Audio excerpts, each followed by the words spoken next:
Alrighty, good afternoon everyone. I know it's almost lunchtime, so we will not keep you too far away from your food. But everyone with me, I have Bo Hines.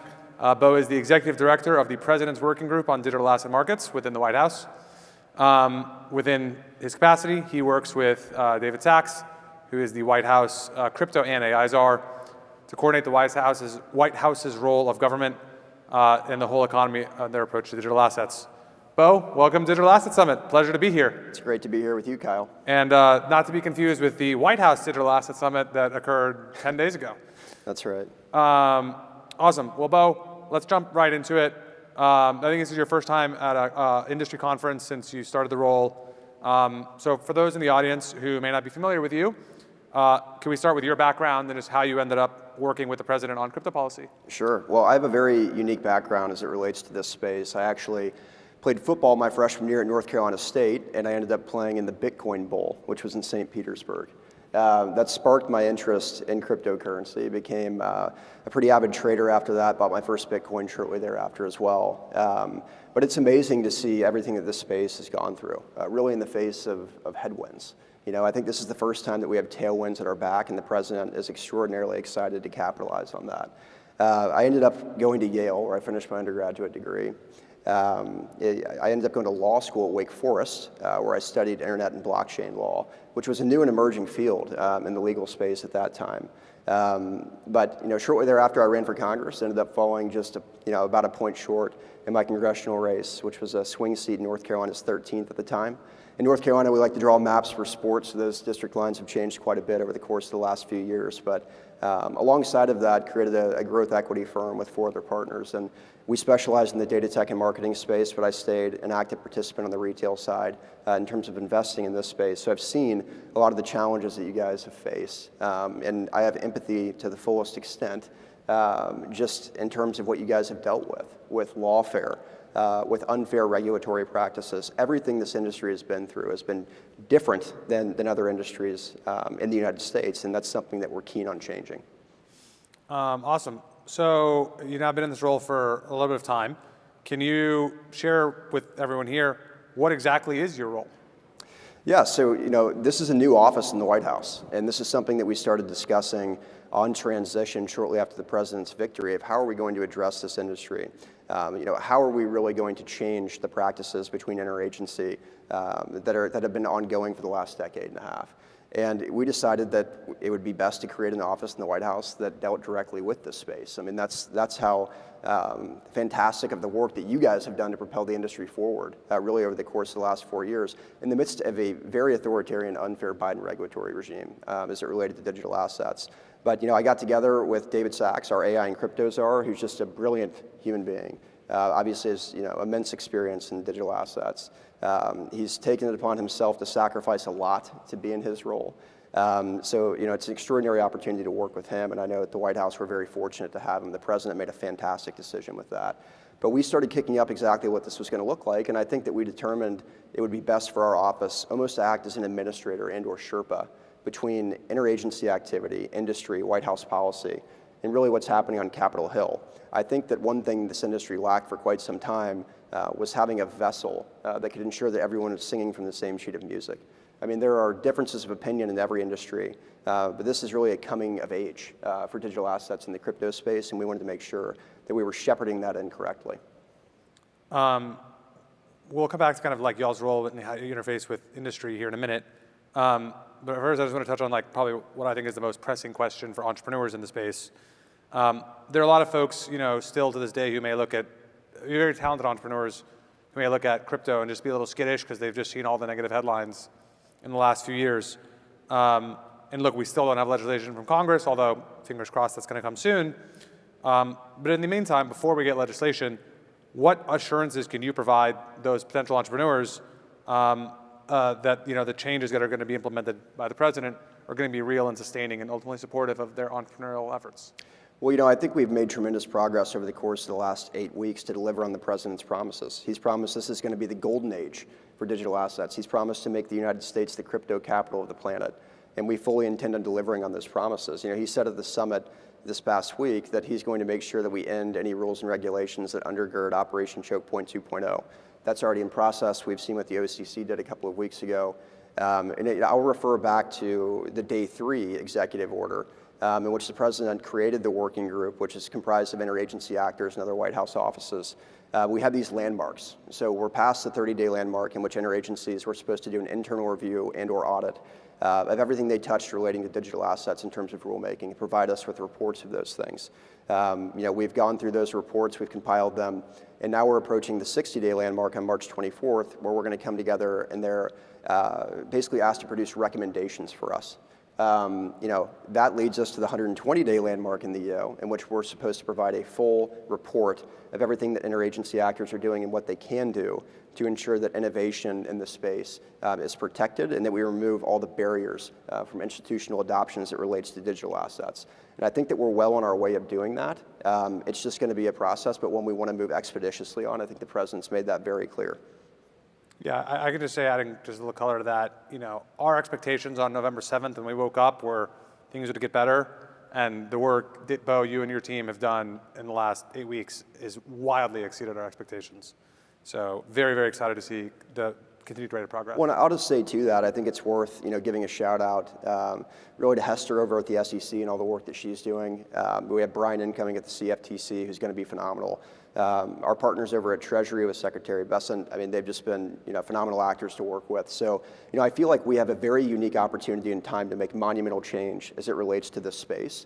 And we need to capitalize on that. We need to make sure that the United States is the leader in terms of digital technological advancement. I think that this tremendous opportunity doesn't present itself very often with any industry. So we're excited to capitalize on that and move forward very quickly. Awesome.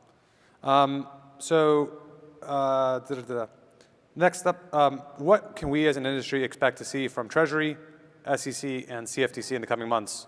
I know we've seen a few things like the SEC's crypto task force and Commissioner Persh and UADA have done an awesome job there. But is there anything that you're really excited about from these agencies that you think the market doesn't kind of appreciate yet? Well, I think there's a couple of things. I'll pivot back to what happened in the first couple of weeks of the administration when on Capitol Hill, the Senate and the House announced a bicameral working group as it related to digital assets. I think that the market didn't fully appreciate how impactful that really was. These were both chambers coming together saying that they were going to enact meaningful legislation as it related to this space, and they understood the importance of the United States leading the charge on digital assets. And so I'll start there. And in terms of interagency activity, I think you can fully expect each of these actors to deliver on the president's promises, which are to remove any of the barriers that undergird Operation Choke Point 2.0. I think that we'll start moving expeditiously on that after these recommendations come in at the 60-day landmark. And I think that a lot of these actors can move on these things independently. It doesn't always take an executive order. And I think in this case we have phenomenal actors at these agencies that will move quickly to remove a lot of these things. We're just excited to work with them along the way. Awesome. So last week, the Senate Banking Committee had a markup on the Genius Bill proposed by Senator Hagerty, and the House Financial Services Committee is now working on their companion bill called the Stable Bill, put forward by Congressman French Hill. Can you give the White House's perspective on how close we are to getting stablecoin legislation on the president's desk and ultimately into law? I think it's imminent. Obviously we saw that vote come out of the Senate Banking Committee in an extremely bipartisan fashion. I think it was 18-6, which was fantastic to see. I think our colleagues on the other side of the aisle also recognize the importance for U.S. dominance in this space, and they're willing to work with us here. And that's what's really exciting about this. There's not many issues in Washington, D.C. in which folks can come together from both sides of the aisle and really propel the United States forward in a way that's comprehensive. And this is one in which we can. And I think that that's such a unique opportunity for all of us to take advantage of, whether it's institutional players, whether it's digital asset players. We should just be very excited about what's to come. I think that stables could be on the president's desk here in the next 2 months. And I don't think that the market fully grasps yet what that could do for the U.S. economy in terms of U.S. dollar dominance, in terms of different payment rails, in terms of altering the course of financial markets for the rest of history. This is going to be a massive piece of legislation that really propels the United States forward, and that's something that we're very much looking forward to. And we're also extremely thankful for Senator Scott and his leadership at Senate Banking. We're extremely thankful for Chairman Hill with House Financial Services and many other actors as well that are propelling this forward on the Hill. And we just look forward to working alongside of them as partners and offering whatever support we can to make this process expeditious. And then it's on to market structure. Before we get into the market structure, you all hosted the White House Digital Asset Summit a week ago, 10 days ago. Thank you for the invitation. It was a pleasure to go. I know a lot of people have been asking what was discussed, behind closed doors. I'm really not allowed to talk about that, but perhaps you can share a little bit with everyone else here, kind of what were Bo's biggest takeaways from the summit? Honestly, I think we just touched on it a little bit here with most of the folks from this space were saying we need these things to stick. I mean, you can do anything with the power of the pen from the Oval. But the reality is, if you have an incoming administration that's not so friendly to the space, those things can be reversed rather quickly, and we don't want to see that happen. I think that under President Trump's leadership and everything that he's done to usher in positive change as it relates to this industry, our colleagues on Capitol Hill are extremely excited to enact these meaningful pieces of legislation. As the president would say, I think that we're hoping for a big, beautiful rose garden ceremony for digital assets and the legislative initiatives that they're working on there. And I think that the president laid it out at the summit. He wants to see these things done before August recess, and I think we're well on our way of accomplishing that. So the night before the summit, the White House dropped a fun EO for everyone, including the Strategic Bitcoin Reserve. I'm sure everyone in this audience is a little curious. Can you just share some inside baseball on how this EO came to be? Well, we delivered on the president's promises that he made on the campaign trail. The president was adamant about creating the SBR. We wanted to make sure that we did it right in a way that respected Bitcoin for being so unique, and also gave credence to innovation in other spaces of the digital asset world. So, for us here, we look at Bitcoin, it's not a security, it's a commodity. It has intrinsic stored value that's traditionally accepted. It has, as David likes to describe, the immaculate conception. There's no issuer.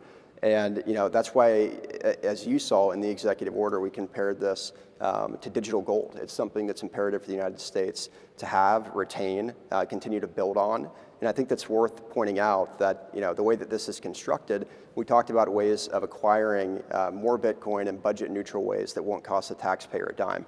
And what I like to say about this president, I think it's high time that our president started accumulating assets for the American people, which is what President Trump is doing, rather than taking it away. And I think that's one thing that we really wanted to make clear in this executive order, and we're looking forward to working with our partners at Treasury and the Secretary of Commerce in order to find those budget-neutral ways in which we can acquire more. I've been asked all the time, it's like, how much do you want? And I say, well, that's like asking a country, how much gold do you want, right? I mean, as much as we can get.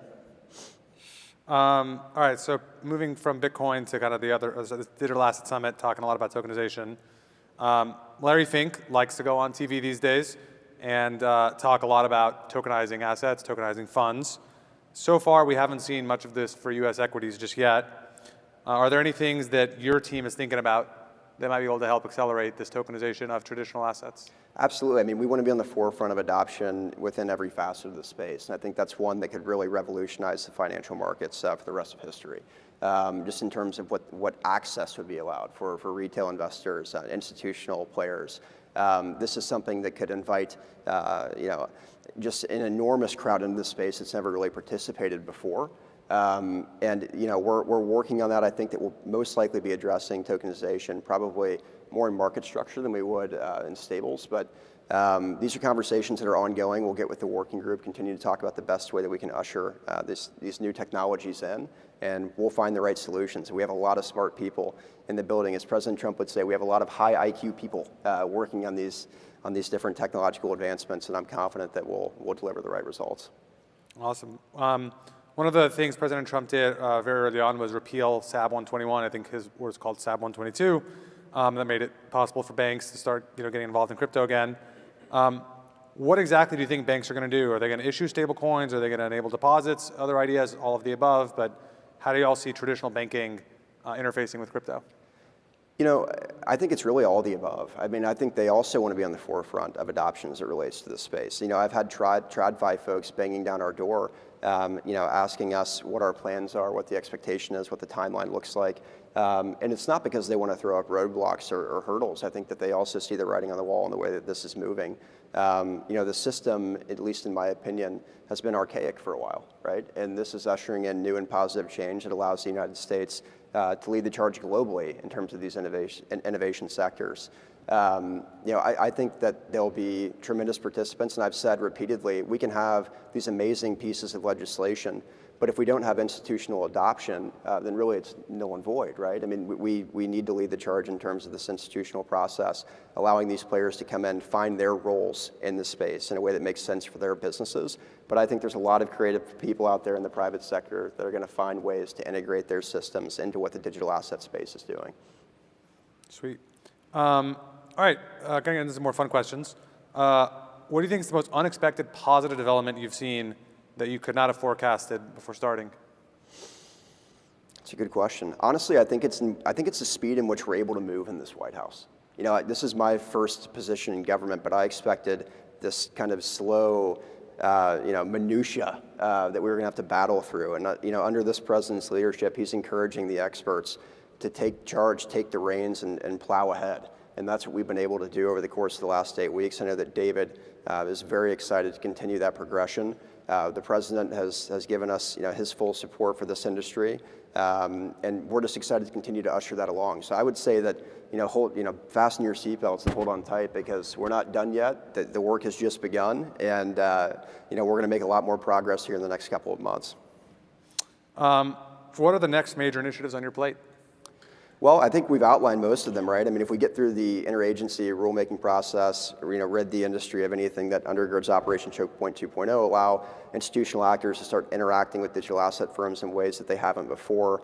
If we get stables done and market structure done, I mean, David and I could work ourselves out of a job here pretty quickly as it relates to the crypto space, which is a good thing, right? I mean, look, I'm a small government guy. Small government, yes. But at the end of the day, we felt like this office was necessary to usher in this change, and I think that so far under David's leadership, under the president's leadership, we've been able to accomplish a lot of that. But like I described, we feel as if there's this very unique window in time to make these monumental changes. I think that we've tried to frame that for folks on the Hill, folks within interagency, saying, look, when we have the wind at our back, it's time to move, and we plan on doing that.